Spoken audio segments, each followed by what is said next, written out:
This is Franchise Today, brought to you by FRM Solutions, providers of the best-in-class software solutions for franchise relationship management. Franchise Today is your destination for weekly information, conversations, and interviews with accomplished industry leaders, all of whom share best practices for sustainable growth and sensible franchising. Here now, your host, Stan Friedman, to kick off this week's podcast. Today is Wednesday, October 28th. I'm Stan Friedman, and this is Franchise Today. We're back with a first-run interview today featuring Marcus Moura, someone whom I've always deemed to be one of the smart guys in the franchise development space, not because he's an MBA, but rather because of his street smarts. Marcus is often an early adopter to things that later proved to be disruptive. And speaking of disruptive, did any of you catch his LinkedIn post last week? He posted up a picture of himself as a teenager, talking about how he had been expelled from middle school, not once, but twice back in the day. Well, to me that suggests a completely different kind of disruption, one that we'll save for another day. Today, though, we'll be joined by the Marcus that I know, the affable, smart recipient of the 2020 Two Comma Club C Award, given by ClickFunnels co-founder Russell Brunson for grossing over $100 million. Marcus Moura joins us to talk about targeting your ideal audience, but first, a quick revenue break. Franchise Today will be right back, but first, a word from our sponsors. We are all familiar with Vistage, YPO, and EO. Well, now comes Zor Forum, a somewhat similar type of executive group, but this one comes with a twist. Zor Forum groups are exclusively for franchisors. Imagine a peer group for sharing and networking on a platform built exclusively for franchise executives. Zor Forum members are afforded unparalleled access to best practices and some of the brightest minds within the franchising world through regular meetings and a dedicated communications platform. In this post-COVID world, a franchise-specific mastermind or peer group is an endeavor worth making time for. Zor Forum groups of 6 to 10 will bring leaders together that are in similar situations, but with exclusivity in terms of their competitive sets, so that each can openly help others benefit from their respective knowledge, perspective, and experience with no fear of competitive loss. Network, learn, strategize, and remain motivated along your journey. Join a peer group. Not just any peer group, join the only one designed for emerging franchisors. Join Zor Forum. Learn more at zorforum.org. That's www.zorforum.org.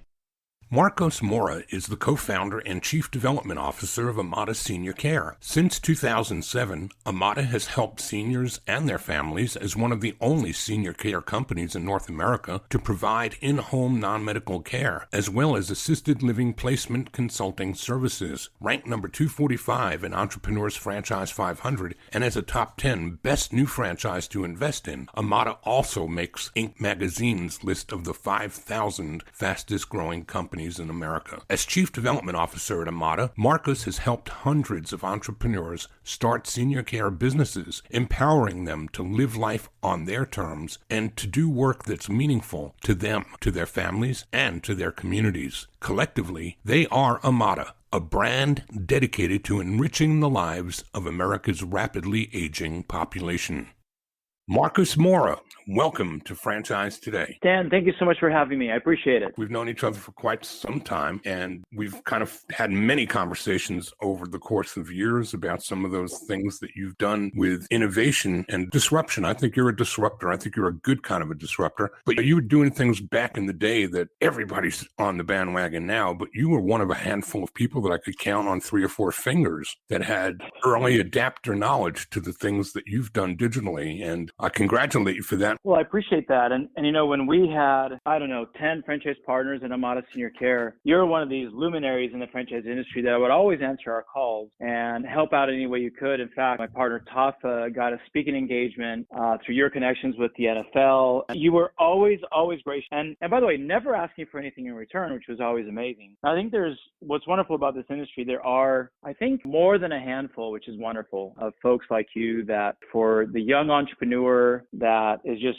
starting their brand, you guys have, you and some other folks are just incredible ambassadors to the franchise industry. Well, I appreciate you saying that. It's always been my mantra to pay back by paying forward. and I've got a host of people to pay back to who were really kind to me in my early days. And so it's an endless thing for me. I'll never run out of time or desire to pay it forward. So I appreciate you saying that, and that's kind of you to share. Marcus, a trick question before we jump into the standard interview. 1,821. Do you know what that number represents? I have no idea what that number represents. No. That's the number of first-tier LinkedIn connections that you and I share. Wow, no way. Yeah, it's a big number. That is a huge number. Whoa.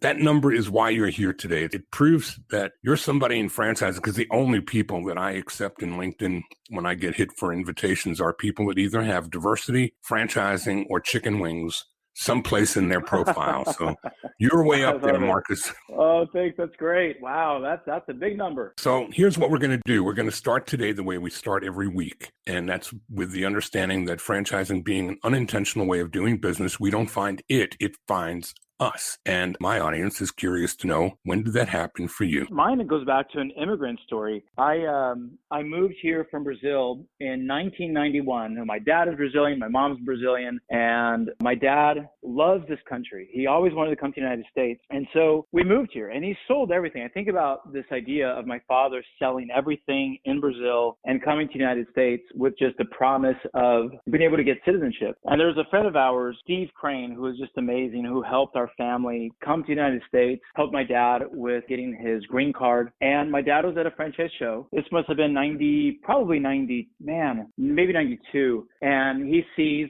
Blimpies at the franchise show. And my father becomes a franchisee of Blimpies. He buys an existing location in Provo, Utah. So we moved to Provo, Utah, and we start running a Blimpies franchise. And I was 15, 16 years old. And so it was my mom and dad, myself and my three brothers running this Blimpie franchise. This is 92, I think, because we arrived in 91. So it's either 92 or 93. How amazing was this? Marcus, I didn't know that. Yeah. I didn't know that you were affiliated with the company that I was the VP of Global Development for just a few short years later. No way. I didn't know that either. That's what I love about franchising, Marcus. 0.3 degrees of separation, whether we know it or not. That's exactly right. And it was a wonderful and horrible experience all at the same time. It was the first time that I witnessed, and I don't know when I really conceptualized this, but it was the first time that I witnessed the wrong entrepreneur with a good brand. My dad was not the right person to run a restaurant, right? Not in the way that he had to run it, operating it every day. For example, my dad is a professor today, right? And he's much happier being a professor at a university than he was as a franchise owner of Blimpies. And yet, the other franchisee of Blimpies, who was just down the road from us in Provo, he was in downtown Provo, we were in South Provo, had been there for 15 years, was super excited, loved the brand, loved what he was doing very well. And so, same brand, yet wrong entrepreneur. So it was very interesting to see that. And I love franchising, as you know. It was the first time that I saw that if you get that wrong, it can be a bad match. So walk us up from there to you're a brand new immigrant. Your dad becomes a franchisee. Carry us forward from there to how you got engaged directly in the business of franchising. Yeah. So from there, it was a winding road because I really didn't get into franchising then again until about 2008. And in 2008, I was a mortgage broker in Vegas. It was ground zero, right, of the mortgage meltdown in 2008. I remember being on the phone with Bear Stearns. We had about 40 loan officers. We were a good brokerage. And I'm on the phone with Bear Stearns, and they're like, hey, your loans are on hold. I was like, well, like which loan? Like, what do you mean? And he goes, no, all the loans are on hold. I said, well, they can't all have underwriting problems. Because I had no idea that what's funny about the mortgage debacle is that none of us in the lower tier of the folks who are slinging loans, we had no clue there was a problem. And so it hit me fast, it hit me hard, and I filed bankruptcy in around 2008.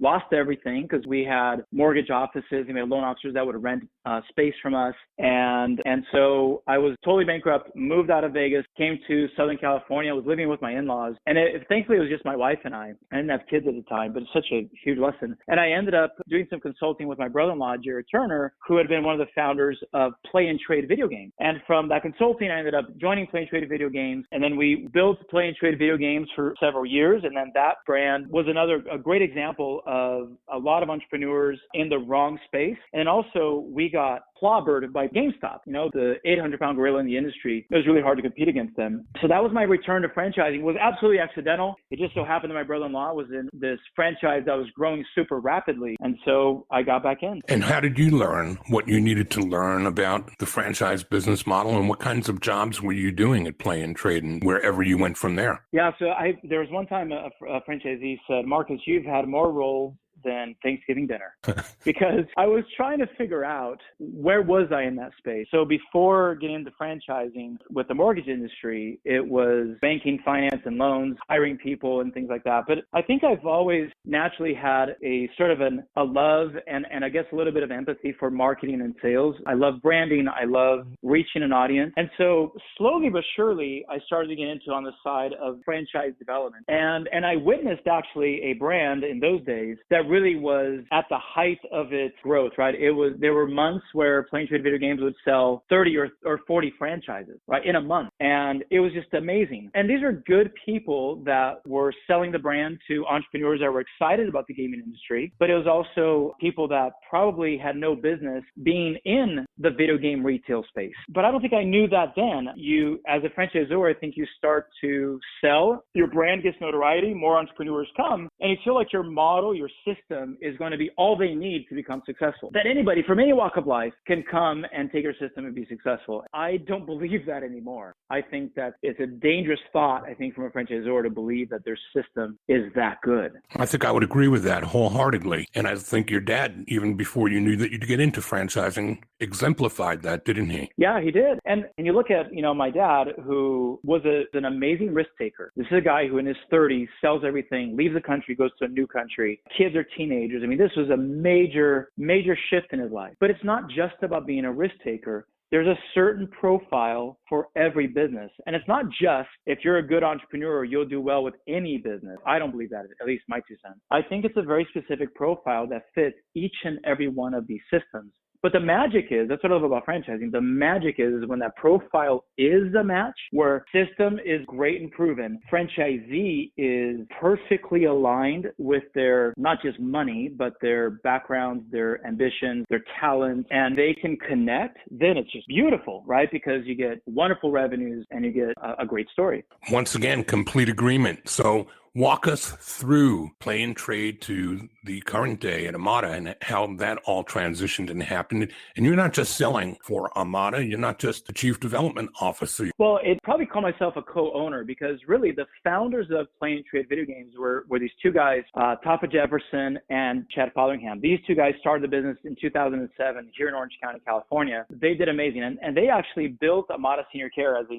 single operation here in Orange County from 2007 to 2012, where it wasn't a franchise whatsoever. But they built a huge business. And if you remember, they did that during the Great Recession we just talked about, right? Where we had the biggest downturn in the economy, and yet they grew like crazy. And so they were approached by a friend that said, I want to open an Amada Senior Care here in Washington. And Stan, as you know, the quintessential franchise story, right? Successful business, a friend or family member or customer walks in and says, this is really cool. Do you sell franchises? Then most of these folks say, no, we don't, right? Which is what Chad and Tapa actually told Robert, this guy that wanted to acquire the franchise, like, no, we don't franchise, sorry. And in fact, Chad tells a story that he actually helped Robert vet out Visiting Angels, Right at Home, and all these other franchises, because that's what Robert was going to do, because Amada wasn't a franchise. But then Robert, as he looked at all the other franchises, he didn't find what he was looking for, and he said, I really want to open an Amada. And so my wonderful brother-in-law, Jared Turner, who actually pulled me into Play and Trade, came to me and said, hey, these guys at Amada are thinking about franchising. This could be a wonderful opportunity. Let's come take a look at it. And so I was actually pulled in, again, just by the connections that I had. And even though I had seen a franchise that had grown and imploded because it was a lot of the wrong entrepreneurs that had acquired the business, and I sort of had a sour taste of, man, should I really stay in franchising? What I saw in this new business of Amada Senior Care with these two founders that believed in the model, were wonderful men to follow, like just guys that were amazing entrepreneurs who had built something incredible, who were doing a lot of good in Orange County, taking care of seniors, providing a lot of jobs. And so it was hard not to get involved. It was hard to not get excited about the prospect of growing this brand throughout the country. And that was 2012. Robert signed the first franchise agreement in March of 2012, and we've grown to about 120 locations since then. What is it that you can tell us about Amada that makes it stand out from the consumer perspective, from the consumer side of the business? Because I think many of us believe that there is such a saturation, so many brands in the senior care space, that each of you has to have some type of differentiation about it. Yeah. What would Amada's be? Yeah, it's a great question. So there's a report last year that said that there's 250,000 providers of home care in the United States. It is absolutely very much like we said. It is saturated. However, what's not saturated, we believe, is the advocacy part of home care. So when a family is told you need a caregiver, it is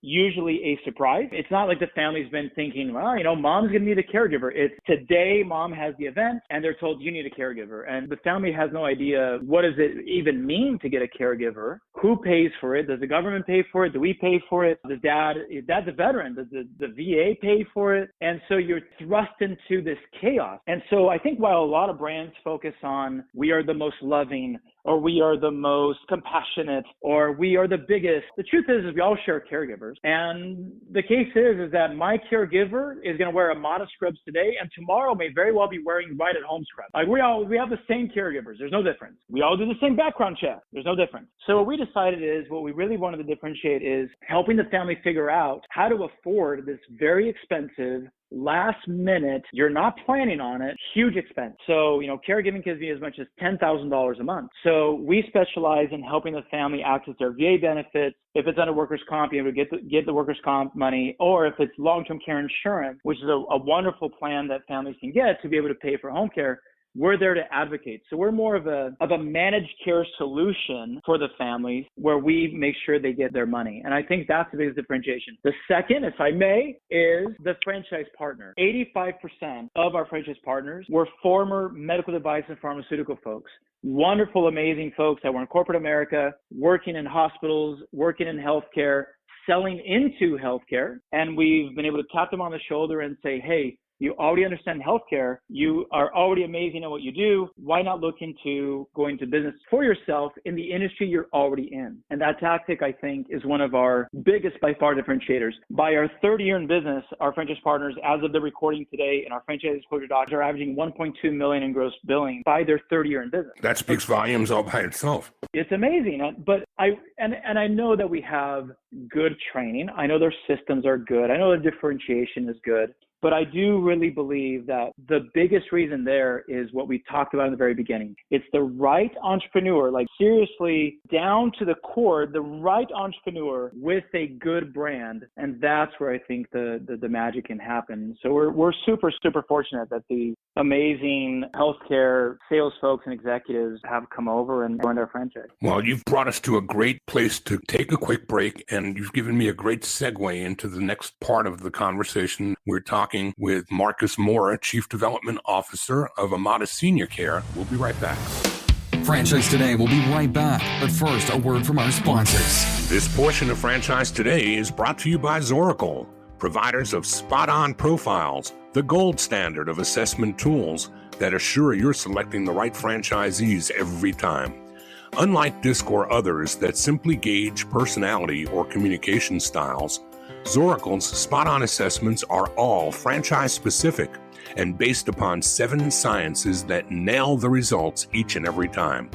Your prospects simply answer a few questions online, and like magic, Zoracle's algorithms scientifically slice, dice, and analyze their thresholds for risk, their business acumen, and even their propensity for single or multi-unit ownership. Zoracle's spot-on analysis is like having a crystal ball, but there's no hoodoo here. It's all based upon science that flawlessly determines franchisee, franchisor compatibility, and accurately predicts performance. Why don't you schedule a demo today and take a complimentary look and see for yourself? It's the closest thing to a sure thing. Zoracle, spot-on assessments based on science, but delivering results that seem simply magical.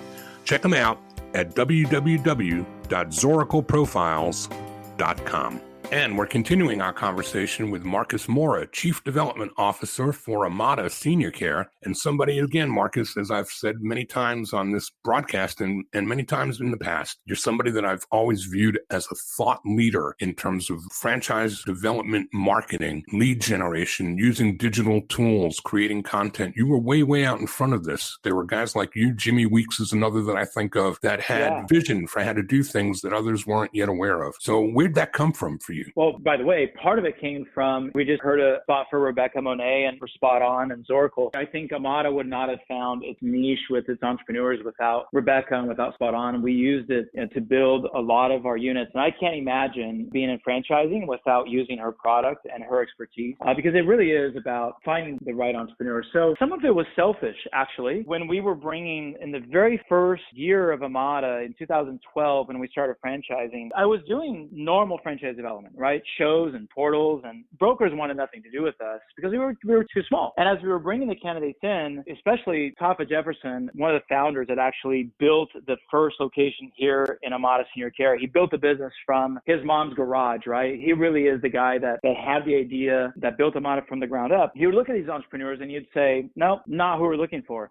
And all of a sudden they're going, Tafa, what are you talking about? This guy is a middle manager at IBM. He's got lots of money. His uncle has got lots of money, and they're going to invest in the business. That was actually an actual person. It was this middle manager from IBM. He went to Discovery Day, and I was so excited. I was like, this is going to be our fourth franchisee, right? We had like three. I was like, this is the guy. This is so great. And we bring him in, and Tafa goes, nope, not the right guy. I was like, what are you talking about? And I said, we're looking for, he always say, we're looking for Navy SEALs, not baby SEALs. And I thought, well, this is franchising. You are going to have to reduce your quality control here, buddy. Like franchising, basically, you throw a wide net, you get as many people to inquire as possible. And I remember thinking this, and then you award it to the best of the worst. Like whoever comes in, you don't have control over that. And so many people in the industry, when you're coming up in this industry, they teach you that. They teach you don't have control over who inquires about your brand. Think about that. Like you don't have control over inquiries about your brand. So we were at this intersection of, well, I'm only going to be able to bring exactly the right people. And the industry tells me that I can't do that. And so what we started to do is we started to say, well, let's take a chance here. What if we could find the absolute right person? And the absolute right person was a guy like Robert Christensen, a guy who was already doing healthcare sales, a guy that had spent 30 years in corporate America. So they already had a built up 401k, a lot of experience. The kids were now a little more grown, right? So they were ready to take a risk. They already had the emotional intelligence to deal with physicians and nurses and families. And so when we determined that, there was this like white knuckle moment of all of us looking at each other going, do we put all our eggs in this one basket? Do we stop all the other ways of looking for franchise prospects? And do we go just to our ideal and go for broke, basically? And that's what it took, right? Is from Tafa Jefferson, who started the company, all the way to the folks who were answering the phone when somebody would call and ask about a franchise. We all bought into this idea that we were there to empower a very specific type of entrepreneur. So, and what I started talking about, the selfish part of this, is we also wanted to award franchises to people we would want to hang out with. This was actually important to us. It wasn't about just taking their money. What if we could actually hang out with guys like Robert, our first franchisee? What if at our annual conference 5 years from now, we have 50 entrepreneurs who are all awesome people that have the same values that we do, that want to raise their children the way we want to raise our children, who, quite frankly, love this country, and all these things that we believed in, that we all knew, we wanted the same thing for our franchisees. And so all of that put together created this environment that allowed us to do what we did in Amada. And Stan, I don't know how much of this was premeditated as much as it was just this perfect environment that we were in to create what I just described. I don't know how much of this was genius or like, let's do this. It just happened. And I'm glad it did. So you've kind of identified Zoracle and Spot On Profiles as one facet that you lean on to help you make determinations on candidates that are applying. Where do you go to reach out? What are some of the tools proactively that enable you to try to fish in the right pond that you can share with an audience that may not have figured that out yet? Yeah, so social media has been incredible for us because in social media, we're able to identify people that we're looking for, right? So there's a great brand that's coming up right now that I think is just one of the most fantastic brands that I think in the next 10 years is going to become a household name, which is Cinch IT. And they do desktop support for companies, and which is a business that's been around forever. And I love their differentiation strategy, what they do. But the point is, Richard, who's the founder of Cinch IT, he came to me and he said, I am looking for a very specific entrepreneur. I'm looking for somebody who was a commercial banker. And I was like, wow, commercial banker. Why would you want a commercial banker for desktop support? And he said, think about it. Commercial bankers spend their day going after small to medium businesses to get them money. And so they already have connection with small to medium businesses. All I'm asking to do now is I want to switch them and get them into their own business, get them out of the Bank of Americas and the Wells Fargos and companies like that, and offer them their own business where they're still going after small businesses. And I thought, that's so cool. That's amazing. So if you think about that, if you think about Cinch IT and what he's looking for, and if that's the case, that you want to find folks who are commercial bankers, well, where are you going to go? Well, you're going to go to anywhere a commercial banker lives and anywhere that they have identified themselves as a commercial banker. And so that is not at a franchise show. It's probably not through brokers. It's on LinkedIn, and it could be on Facebook, or it could also be on banking groups on Facebook, right? The folks that are involved in these banking discussions. And so we rely heavily on LinkedIn and also on Facebook, but I try also to tell brands that you don't get off this podcast and go spend $5,000 a month on LinkedIn. What you spend is you spend the next month doing what Richard from Cinch IT did, which is, who really do I want to go after? And whatever that answer is, if you really, really identify who that is, where they are becomes easy, right? I don't care if it's, you want to go after folks who are in nursing, or folks who are financial planners, or folks who are CPAs, or middle managers of IBM and technology, or females who are in fitness over the age of 40. Once you do that, then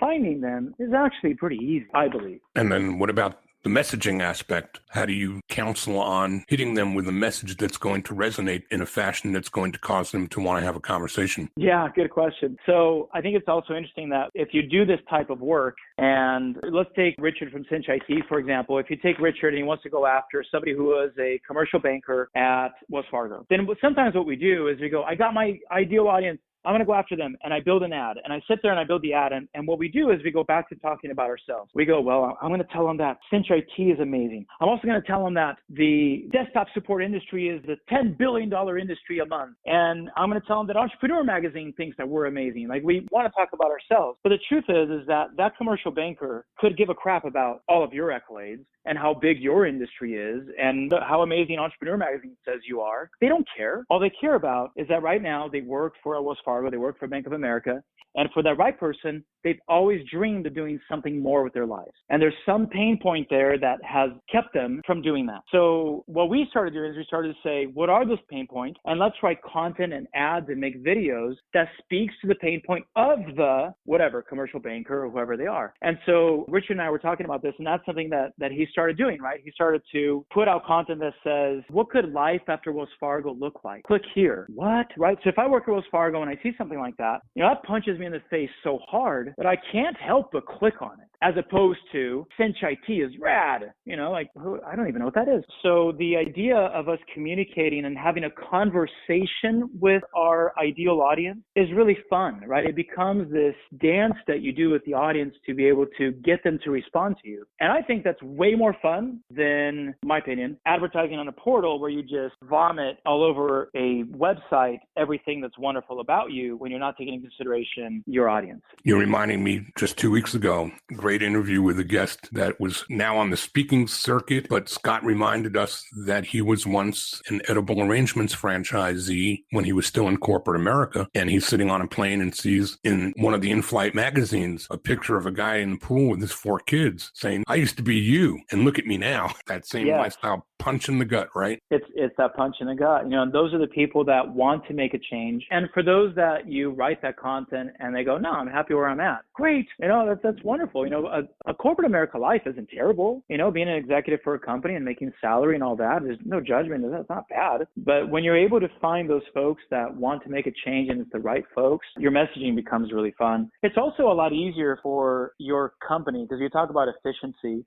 This isn't just a nice thing. It also goes down to dollars and cents. It's really hard for your sales and marketing team to write content to a nebulous audience. It takes longer to make the videos. It takes longer to write the hooks and the taglines, and it's harder to find your audience. When you narrow down your audience, the content writes itself. Like we just talked about, if I want to find somebody who works at Wells Fargo, I can say life after Wells Fargo, or layoffs at Wells Fargo, or is lending regulations getting to you? Because it's so much easier for you to write when you know who you're writing for, which I think is such a dumb to say that, but it's so true. And yet we don't really do that in our companies. We do that for the B2C. When we're selling a sandwich or home care or desktop support, we write to the pain points of our consumer. But for some weird reason, when we're selling franchises, we go dumb and we stop writing to an audience, which is really strange. So I think you bring happiness to your company when you define an audience. Well, that's great advice. If I were to ask you if there's anything on your mind, Marcus, that you wished I'd have asked you and didn't, what would you come back to me and say? Well, that's a tough question. I don't know. I don't think there's anything. You've been so gracious. This has been wonderful. I'm just so happy that we get to do this in 2020, this ridiculously crazy year. I know there's so many people where this year has been awful. Thank whatever God you want to thank. We've had a phenomenal year. It hasn't been without struggles or problems, but we've been spared and very, very lucky. And so just the fact that you and I are talking, Stan, is just life affirming, I'm just so thankful for it. Well, I feel the same way, and I truthfully believe that while I would be crazy to argue that this has been one insane, different kind of year than any in recent memory, the truth is we say that many, many times because each time we get whacked with something that is as different as anything that ever came before it, we kind of lose the memory of how many times before we've been confronted with things that seem like we'd never get over them. And franchising has become, for many, even in these tumultuous times, the answer to a problem that wasn't presenting itself until this crisis. And it's a way for people to get a new start that they hadn't contemplated. So it's not all bad, is it? It's not all bad. I'm also reminded about an exchange you and I had that I think is wonderful. You talked about how thankful you are for your parents, for everything they did for you. We were talking about that earlier. I'm thinking a lot about, being an immigrant. My parents sacrificed so much for me and my brothers and did so much for us. And they were both there. They're still together today. If there is a privilege in this country that I've been able to have, it's my parents, that they were just so amazing and so incredible. I'm so thankful that they brought me to this country and gave me the opportunity that I've. Well, you're very fortunate that they're still with you and that you can let them hear you talk about them the way you've just done on this podcast. And I hope you'll make certain that they do. For the benefit of those in the audience that want to carry this conversation further than our time allows here today, Marcus, how do people get hold of you? Oh, reach out to me on LinkedIn. It's where I spend a lot of time. So anybody's welcome to reach out to me on LinkedIn and connect. That's probably the best way. Terrific, Marcus. And I wish we had another 30, 40 minutes or an hour or two. I don't think we'd run out of things to talk about. Marcus Moura, Chief Development Officer of Amada Senior Care. Thanks for joining us today. Thank you for having me, Stan. I appreciate it. Wow, where'd the time go? That was one of the fastest half hours I can remember. Well, before you know it, I'll be back here again with another award-winning guest next week when Wingstop's Madison Job joins me right here on Franchise Today. Until then, keep your distance, masks on, and stay clear of what looks to be a third surge of the novel coronavirus heading our way. You know the drill. Keep doing the best you can. And for now, I'm Stan Friedman, wishing you the best, the very best of all things franchising. And Franchise Today is out.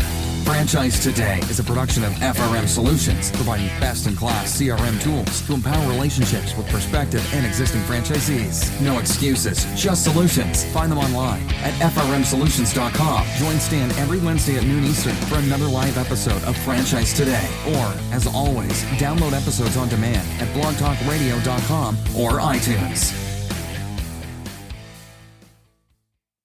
When it's PCS time, you know the drill. Pack, research the new base, get the kids in school, because family supports family. At American Public University, we support military families with flexible, affordable online education that moves with you. As a military spouse, your tuition rate is the same as your partner's, just $250 per credit hour. American Public University, education that moves with you. Learn more at apu.apus.edu/military.